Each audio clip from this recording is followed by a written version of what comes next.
Hi, this is Malay and welcome to my channel. In today's video, let's continue covering the remaining XML actions in Power Automate Desktop.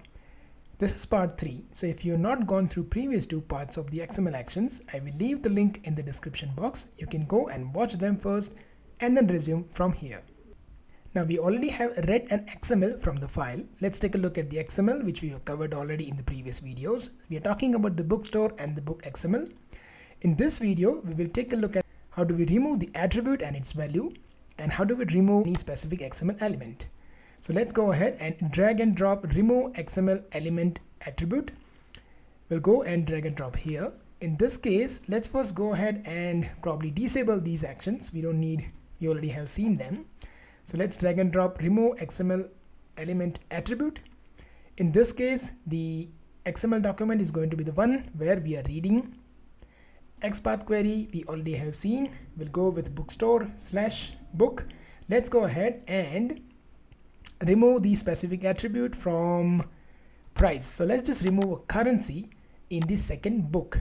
In this case, let's go specify number 2, and then we are looking at the price. That's the XML element we would like to work with, and we'll remove the currency attribute. So attribute name is currency, which we would like to remove. Click on save, click run. Let's wait for that to complete. It will be stored into the bookstore XML. Let's take a look at the bookstore XML. Click on more, and let's see if we have the currency in the price. We don't have the currency in the price in the second book, so we were able to remove the attribute. Similarly, let's go ahead and remove the XML element itself. In this case, just provide the XPath query and we'll be able to remove the complete XML element. So let us just say that we would like to remove the year from the first book.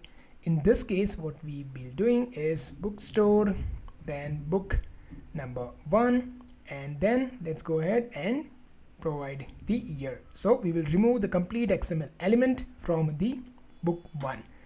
Click save, click run. Let's wait for that to complete, and let's open the bookstore XML. Click on more, and you see that we have a year in the second book, but we no longer have a year in the first book. So that is how you can use the remove XML attribute and the remove XML element from the XML. Now then we have removed the XML element, let's take a look at the last action, which is insert the XML element. Let's see if we have 2 books here in the same XML bookstore. Let's go and remove the year element from the second book, which we will be adding through the Power Automate Desktop. Let's go ahead and add the insert XML element. Let's go ahead and first disable this. Now let's go and insert the XML element.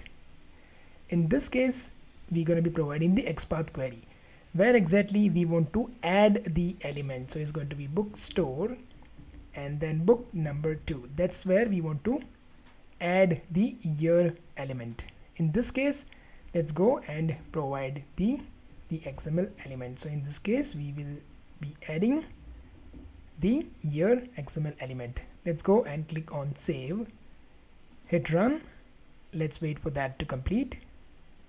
Now let's look at the bookstore XML. And in this case, now you will see the year has been added into the second book. I thank you so much for watching the video.